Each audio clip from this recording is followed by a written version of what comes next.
না খাওয়া কাজ করবেন তাড়াতাড়ি, যেন আমার বিল্ডিংটা তাড়াতাড়ি ভেঙে পড়ে যাক। আপনি জানেন তাড়াহুড়া কাজ শয়তানের হয়, আর আপনার এই ভুলের কারণে আমার বিল্ডিংটা ভেঙে পড়ে যেতে পারে, তখন কি হবে? আর শোনেন তাম্বির সাহেব, কখনো গরিব দুঃখীদের হক মেরে খাবেন না। ওনারা দিন মজুরি, ওনারা খাবারের জন্য এত কষ্ট করে, আপনি কিনা ওনাদের খাবারের সময়টাই দেন নাই। এসব কাজ করতে আপনার বিবেক একটু বাঁচল না তাম্বির সাহেব? আর আপনি কি ওনাদেরকে মানুষ মনে করছিলেন না রোবট মনে করছিলেন, যে আপনি ওনাদেরকে খাবারের সময়টাও দেন নাই? আর উল্টা আপনি ওনার গায়ে হাত তুলছেন। আপনার কি লজ্জা লাগলো না? বাপের বয়সে একটা লোকের গায়ে আপনি হাত তুললেন।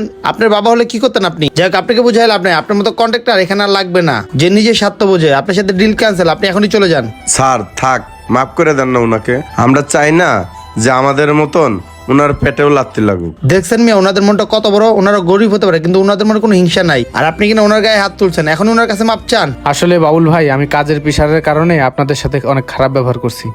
যাই হোক, আপনি আমার বড় ভাইয়ের মতো, ছোট ভাই মনে করে মাফ করে দিন। না ভাই, মাপ চাইতে হবে না, মানুষ মাত্রই ভুল হয়। আপনি নয় রাগের মাথায় একটা ভুল করিয়ে ফেলাইছেন। আর তাম্বির ভাই, পারলে আমাদের একটু খাবার খাওয়ার সময় দেন, আর আমাদের সাথে এরকম ব্যবহার করেন না যাতে আমাদের মন নষ্ট হয়ে যায়। কারণ আমরা খাবারের জন্য এতটা কষ্ট করি, এমনকি আপনাদের ভালোর জন্যই আমরা এরকম কষ্ট করতেছি। ঠিক আছে ভাই, আমি বুঝতে পারছি। আর এসব বইলা আমাকে শরম দিয়েন না।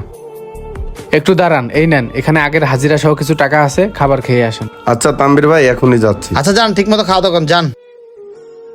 আর তাম্বির সাহেব, ওনাদের খাওয়া দাওয়া শেষ হলে কাজগুলো শেষ করেন। ঠিক আছে ভাই। আচ্ছা যান। বন্ধুরা, কখনো কোনো গরিব দুঃখী অসহায়কে অবহেলা করবেন না, কারণ তারা পেটের দায়ে কষ্ট করে। আমাদের এই ভিডিওটা আপনাদের কাছে একটু ভালো লেগে থাকলে অবশ্যই টাইমলাইনে পাঠিয়ে দেবেন। ধন্যবাদ সবাইকে ভিডিও দেখার জন্য। নতুন কেউ থাকলে অবশ্যই আমাদের ফলো করবেন।